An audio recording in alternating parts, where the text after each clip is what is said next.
about this, South Africa's Consumer Commission, the NCC, has notified consumers that Toyota South Africa Motors Pty Limited is recalling certain Toyota urban cruiser vehicles that were made available or sold through the Toyota South Africa dealer network nationwide.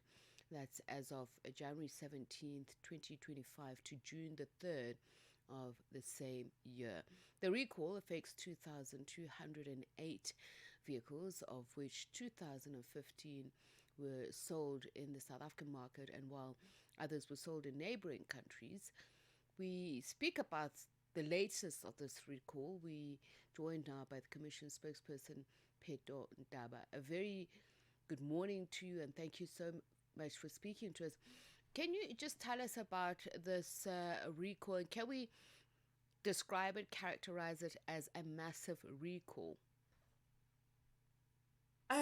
Look, not necessarily a massive recall, but it is a recall.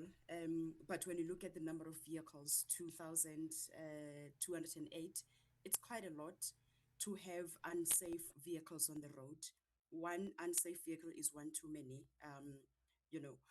But we have seen recalls where it would affect like 25,000, or even more than that. However, we still maintain that one unsafe vehicle is one too many. So, what is exactly the nature of the reason for the recall? So Toyota informed us that something happened, during the manufacturing or the manufacturing rather, of a combination meter. So we understand that this actually affects your fuel gauge. You will be driving, thinking that you still have enough fuel to get to the next point, or your fuel tank is still full, only to realize that actually it is not, you are running empty. So what this does, the defect does, it affects the fuel gauge. As your fuel drops, the gauge doesn't drop. It doesn't indicate that you are driving or your fuel is dropping, ultimately leading you stranded. Your car will not start, or your car will just stop because you ran out of fuel. So we really urge consumers to take their vehicles for a quick check, and if they're affected by this recall, they will repair that gauge at no cost to the consumer. Started off by reading out some dates as to which period of time. Does it specifically refer to when you bought the vehicle, or obviously it would be a certain batch of vehicles, because I'd imagine that a person could have bought the same make and model, perhaps secondhand, at a different time. So just let's be clear about the specifics of which vehicles are affected. Thank you, Sabiso. So here we're talking about the urban cruiser. They were sold from 17th of January 2025 to the 3rd of June 2025. So anything that you bought during that period from the dealership, do ensure that you take it back. But to play it safe, we always say to consumers, if you're not certain, it might be a second hand. You might be driving someone's vehicle, but it's an urban cruiser. Take your vehicle for a quick check. It's going to take you, few minutes for them to confirm whether it's part of the recall or not. Because at times you don't even know, you forgot when you bought your car, you were just too excited, or someone gifted you that particular vehicle. Take it to Toyota, an authorized dealership, therefore, so that they can, if it's part of the recall, they'll be able to fix it for you at no cost. But if you take it to a Ntaba dealership around the corner where they fix Toyota or other vehicles, they will charge you because they are not affected by that recall. But the dealership or the manufacturer, it is affected by the recall. And I mean, I understand that many motorists only discover that a vehicle is subject to a recall, as we're doing now in this public service announcement, long after the purchase. So, just in terms of how does the NCC ensure that every affected consumer is identified and notified before defect results in injury or, pray God, worse? Thank you, Sipi. So this is part of our, communication or ensuring that we communicate to the majority of South Africans, because we have decided that we don't want to leave communication to manufacturers of any particular product for that matter. We have also came to realize and understand that some South African consumers, so when they receive an email or a notification, either via email or SMS from their dealerships, they tend to ignore those messages and running the risk really of driving an unsafe vehicle. So it is for that reason that we decided to take this initiative as the NCC to say it doesn't matter. If it's one or two vehicles, they will contact those consumers.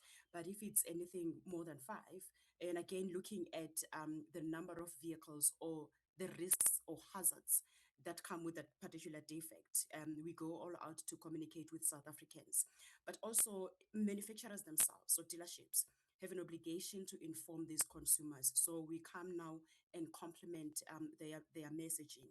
But on top of that, they are obligated to provide the NCC with periodic report in as far as the recall is concerned, because we also have a period where we monitor, but then say we are closing this particular recall. But we get comfortable when they give us stats to say we have fixed all the vehicles, or we have received 300, but indeed 2015 in South Africa were affected, and the rest in other countries were also affected. So our engagement starts when we receive a notification up until the day when they give us that final report, and therefore we then close that report or we close the recall. Just curious, as the NCC, if a car maker does not alert you, but consumers were to approach you and complain, how do you make the assertion that a defect crosses the threshold from a technical fault to a genuine public safety concern? Look, when a product leaves the manufacturers or leaves the floor or the production house and it goes to the hands of the consumer, the general expectation from the side of the consumer and regulators is that that particular product meets all the specifications. Now, when we start receiving notifications, but going to your question, when we see issues or concerns raised by South Africans, be it on social media or any public platform for that matter, we engage with that particular dealership or manufacturer. I remember some of the recalls would be initiated abroad. So ours is to initiate conversation with the manufacturer, or be it abroad or in South Africa, to say, we see these concerns. What is happening in South Africa? We want to protect South African consumers. And then they would say, no, these brands are not affected, or this product rather is not affected in South Africa. But where it is affected, our expectation is that the sooner they identify a defect, any defect that causes concerns in as far as consumer safety is concerned, it doesn't matter how big or small it is. They need to inform consumers, they need to inform the regulators, so that we can remove unsafe products. Those products can be repaired in the case of a vehicle, but if it's much fast moving goods, consumers need to get their money back, or in exchange of that particular product. But we also want to say to these manufacturers of products, their expectation and obligation is to produce products that are free of defects, that are durable and usable for the period. While we appreciate manufacturers who come forward immediately when they identify a product or a product defect, we also continue to engage with these manufacturers to check so whether how soon did they communicate, when did they identify the problem, and whether there are available parts, and in the absence of parts to fix the problem, what is in place to assist consumers, whether consumers can drive those vehicles and all that. So it's just a holistic conversation, and then while we communicate but with the consumers, but to also engage with the manufacturers to ensure that parts are available, consumers are protected, cars are removed from hands, or unsafe vehicles rather are removed from the hands of the consumer. They are fixed, and consumers can drive their vehicles. And it just continuing along that vein of consumers' rights. So I'd imagine some may have concerns that taking in their vehicles for repairs may invalidate whatever warranty exists, but also Mhm. just what are consumers' rights, just in terms of, you know, leaving them without transportation. That may be the only mode of transport. Is the dealer beholden to giving them, alternative transportation? When you look at some of the defects, it's a quick fix. It's like taking your car for a service at a business. So a consumer would really not be that stranded. But if they feel that they are going to be severely inconvenienced, let's say you wanted to drive your vehicle to a particular province, they have to assist you, to provide you with that particular alternative, especially if they say you cannot drive your vehicle at all. But in a case whereby you can still drive your vehicle, while there is this particular issue that they are working on, they need to tell you when to bring your car so that they can fix it. But in some instances where cars are not drivable at all, they would say, stop the car, we'll come and collect the vehicle from you, and then we give you a vehicle. And some of these repairs would take, a bit longer. So that's where we say to consumers, do engage with the dealership, and see how best they can assist you. But if they are not willing to listen to you, you can always reach out to the NCC, and then we'll be able to have a conversation with the dealership. Because at the end of the day, we want consumers to hit the call. We want consumers to take their vehicles for inspection and for repairs, where possible or necessary. We don't want consumers to feel inconvenienced, because at the end of the day, they would say, "What's the point? I mean, if I'm not going to have a car, what's the point of taking my car back to the dealership?" So we want to ensure that this process is seamless, and consumers are protected, consumers are safe, but they are also comfortable in as far as taking their cars back. They are not inconvenienced in any way. And just finally, for people who continue to use their cars and ignore the notice of recall, does the Mhm. legal responsibility then shift entirely to the owner should something happen that poses a safety risk? That's quite a different territory to be so. However, the fact that we have announced a recall, now it's public knowledge. Remember, we also, our cars are insured.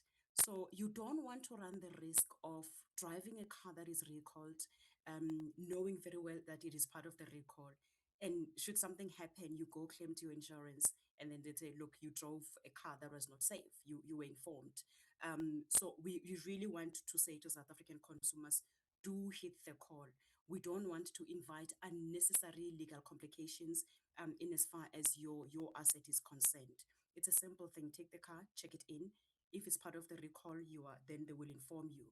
If it's not, again, they will inform you, then you can proceed.